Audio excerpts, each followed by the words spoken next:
डेअरीची पंचवार्षिक निवडणूक आणि त्या निवडणुकीच्या संदर्भात माऊली गवळी विकास पॅनलच्या प्रचाराची निमशेमाळ्यातील आजची ही सभा आणि या सभेच्या निमित्तानं उपस्थित आमचे मार्गदर्शक, पॅनलचे मार्गदर्शक आमचे बंधू आदरणीय प्रसन्न डोके, पॅनल प्रमुख माऊली शेठ, त्याचबरोबर रवी शेठ चेअरमन, देवस्थानचे अध्यक्ष, सरपंच, त्याचबरोबर तिन्ही गावचे सर्व पदाधिकारी, सर्व उमेदवार आणि उपस्थित सर्व गवळी बंधू भगिनींनो, सभासद बंधू भगिनींनो, या ठिकाणी निमशेमाळ्यात यायचा या महिन्यातला 3रा योग.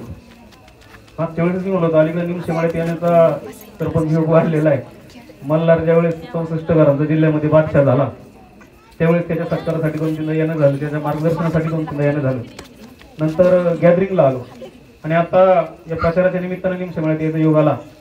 निमशेमाळ्यात आल्यानंतर आता थोडंसं जबाबदारीने बोललं पाहिजे, याचं कारण निमशेमाळ्यामध्ये पुणे जिल्ह्यातील 64 घरांचा बुद्धिबळाचा बादशाह आहे. त्याच्यामुळे ज्या ठिकाणी बुद्धिबळाचा विषय असतो त्या ठिकाणी थोडंसं जबाबदारीपूर्वक बोललं पाहिजे. आपल्या सर्वांना आमचे बंधू गणेशजींनी डेअरीच्या निवडणुकीची बिनविरोधची प्रक्रिया सांगितली.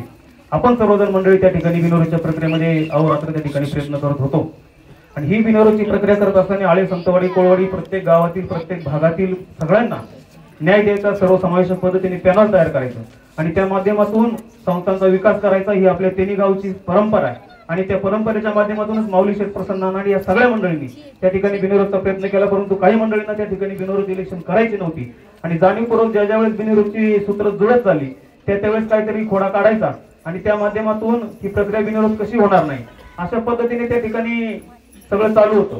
तरी पण अगदी शेवटच्या क्षणापर्यंत सरपंच तुम्ही साक्षीला आहात, आपण सर्व मंडळी त्या ठिकाणी बिनविरोध करण्याचा प्रयत्न करत होतो. प्रत्येक भाग आपल्या पद्धतीने उमेदवारी मागत होता. निमशेमाळ्यामधून सुद्धा एक चांगल्या पद्धतीने उमेदवारीची मागणी तुम्ही करत होता आणि मला सांगायला आनंद वाटतो की या पॅनलमध्ये सगळ्यात जास्त झुकतं माप जर भेटला असेल ते आपल्या निमशेमाळ्याला भेटलेलं.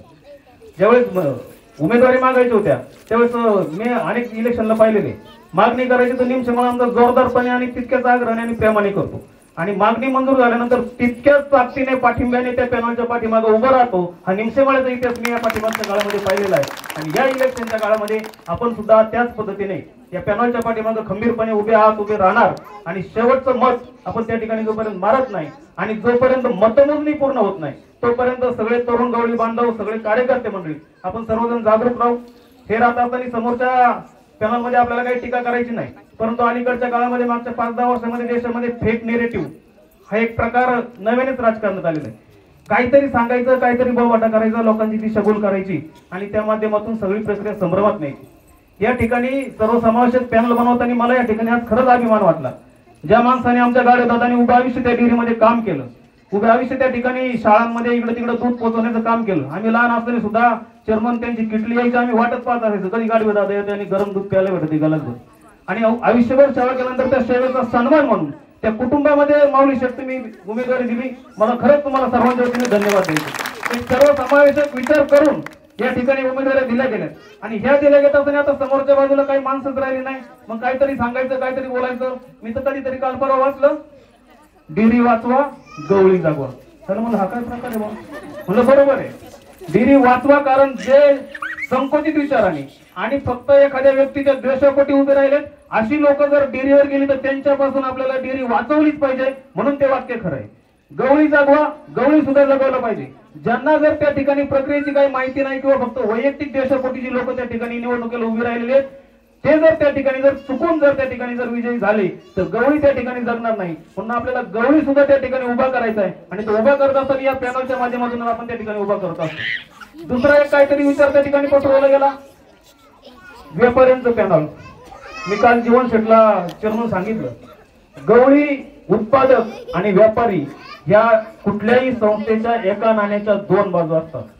उत्पादन करून फक्त चालत नाही, विकण्याची कला सुद्धा माहिती पाहिजे. मी अलीकडच्या काळात चेअरमन शेती करायला लागलो. सुरुवातीला काय करायचं म्हणलं, आपल्याला माल जमायचा नाही म्हणलं, आपलं सांग सकाळ लक्ष घालणार आपण शेतकरी. 1.5 एकर मेथी गेली, योगायोगाने ती बरी आली. व्यापाऱ्यांची माहिती नाही, काय नाही. कुठलं तरी व्यापारी आला, बाजारही पडलेली, 1.5 एकर मेथी 20,000 रुपयाला मागितली. खरं वस्तुस्थिती या ठिकाणी मला वाटतं गणेश आप्पा वगैरे आहेत मध्ये. म्हणजे जाऊ द्या, खर्च तरी निघेल.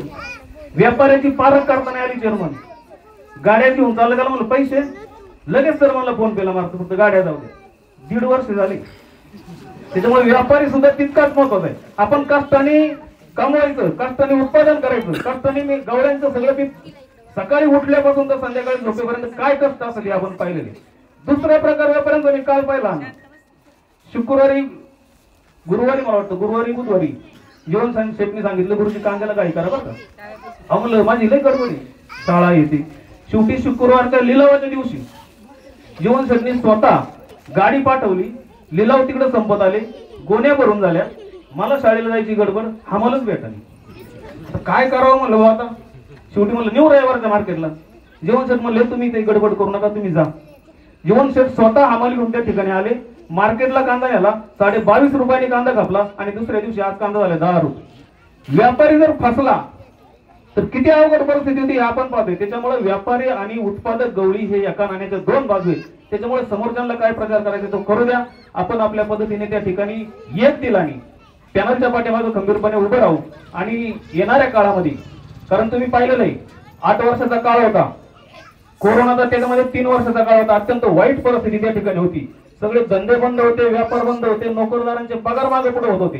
परंतु काल अण्णांनी सांगितलं डेअरीचा पगार कधी चुकला नाही. आणि कोरोनाच्या काळात सुद्धा आळे गावातील आणि आळी संतवाडी गोरवाडी गावातील शेतकरी जर सन्मानाने त्या ठिकाणी ताटमानाने जर जगू शकला तर एकमेव कारण होते फक्त डेअरी.